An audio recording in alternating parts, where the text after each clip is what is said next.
బులెటిన్లో డీటెయిల్ చూస్తే పశ్చిమ బెంగాల్లోని బర్ధమాన్ రైల్వే స్టేషన్లో తొక్కిసలాట జరిగింది. ఈ ప్రమాదంలో పలువురు అస్వస్థకు గురయ్యారు. గాయపడిన వారిలో ఇద్దరి పరిస్థితి విషమంగా ఉన్నట్లు తెలుస్తోంది.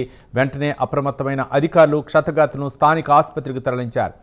4, 6, 7 ప్లాట్ఫామ్లపై ఒకేసారి 3 రైళ్లు రావడంతో అనూహ్యంగా రద్దీ పెరిగింది.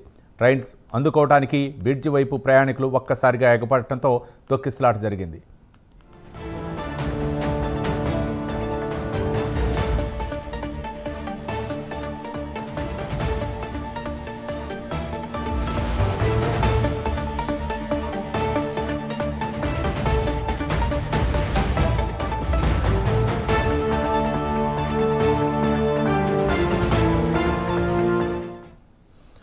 పశ్చిమ బెంగాల్లోని బర్ధమాన్ రైల్వే స్టేషన్లో తొక్కిసలాట జరిగింది. ప్రమాదంలో పలువురు అస్వస్థకు గురయ్యారు.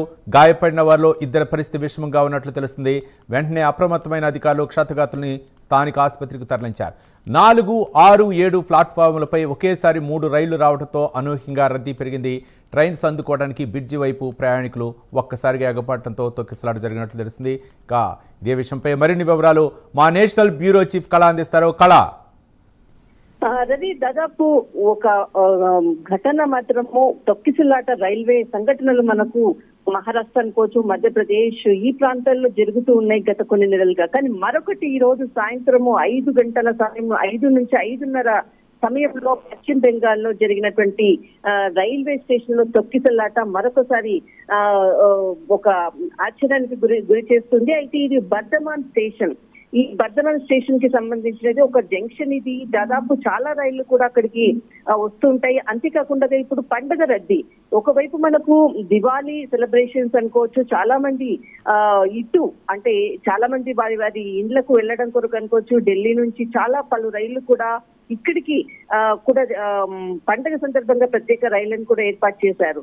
ఈ బర్ధమాన్ స్టేషన్ కి సంబంధించినటువంటిది ఏదైతే సాయంత్రము 5 నుంచి 5:30 గంటల సమయంలో ఒకేసారి 3 ట్రైన్స్ ఒకేసారి ప్లాట్ఫామ్ మీద ఉండడంతో అక్కడ కొంత తొక్కిసలాట జరిగిందన్నటువంటిది ప్రత్యక్ష సాక్షులు అందిస్తున్నటువంటి సమాచారము.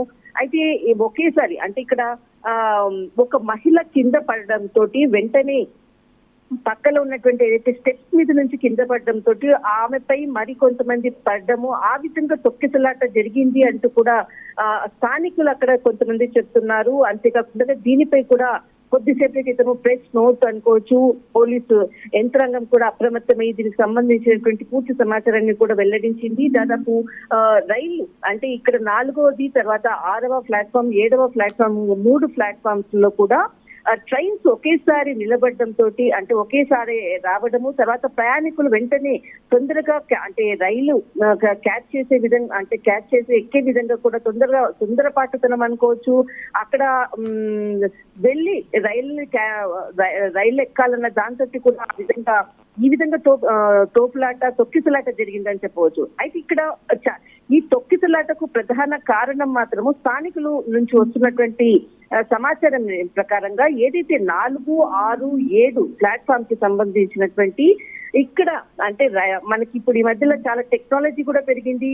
ఏదైతే లిఫ్ట్స్ అనుకోవచ్చు, ఎస్కలేటర్ అనుకోవచ్చు, ఇక్కడ దాదాపు 2 నెలల నుంచి కూడా ఈ ప్లాట్ఫామ్ కి సంబంధించినటువంటిది ఎస్కలేటర్స్ ఏది కూడా పనిచేయట్లేదు. ఓన్లీ ఒకటి మాత్రమే. ఆ మొత్తం ఇది ఒక రైల్వే జంక్షన్. ఇక్కడ ఒకటే ప్లాట్ఫామ్ లో అంటే ఒకటే ఎక్స్లేటర్ పనిచేస్తుంది. ఆ ఎక్స్లేటర్ కి సంబంధించిన ద్వారానే చాలా మంది వృద్ధులు అనుకోవచ్చు, చిన్న పిల్లల్ని లగేజ్ అంతా కూడా తీసుకొని వెళ్ళేటటువంటి ఫెసిలిటీ ఒకటే ఉన్నది. దానితో చాలా మంది కూడా ఒక్కదాని మీద వెళ్ళి త్వరగా ట్రైన్స్ ని క్యాచ్ చేసుకోవడం అనేది కూడా చాలా కష్టసాధ్యమైన పని.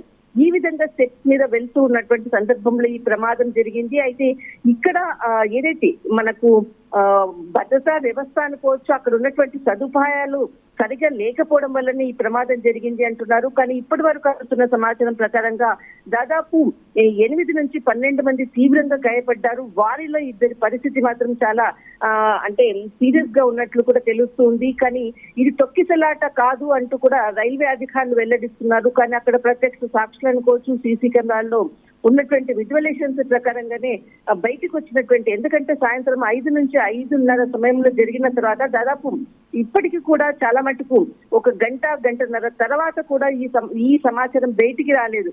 అంటే ఇది తొక్కిసలాట కాదు అంటూ కూడా ముందుగా రైల్వే అధికారులు ప్రకటించారు. కానీ కొద్దిసేపు క్రితము హుటాహుటిన జరుగుతున్నటువంటి పరిణామాల సమాచారంతో మొత్తం అంతా కూడా మీడియా ముఖంగా కూడా బయటికి రావడం అన్నది, తర్వాత ఇప్పుడు అక్కడ కొంత పరిస్థితి మాత్రము ఎవరైతే క్షతగాత్రులను అక్కడ ప్రభుత్వ ఆసుపత్రికి కూడా తరలించారు, పరిస్థితి మాత్రం కొంత క్రిటికల్ గా ఉందన్నటువంటిది సమాచారం మాత్రం అందుతుంది. తొక్కిసలాటతో మరొకసారి అక్కడ ఉండేటువంటి ఏదైతే ఫెసిలిటీస్ అనుకోవచ్చు మరొకసారి బట్టబయలైనటువంటి పరిస్థితి. కానీ ఒకవైపు పండుగల రద్దీతో అటు ఢిల్లీ కానీ అటు యూపీ కానీ బీహార్ కానీ చాలా మంది ప్రయాణికులు పండుగలకు అటు దసరా కనుకోవచ్చు దీపావళికి వెళ్ళేటటువంటి పబ్లిక్ ఎక్కువగా ఉంటారు. కానీ ఇక్కడ సరైనటువంటి సౌకర్యాలు లేకపోవడం మరొకసారి తేట తెల్లమైందని చెప్పవచ్చు. రవి, రైట్, థ్యాంక్ యూ కళ.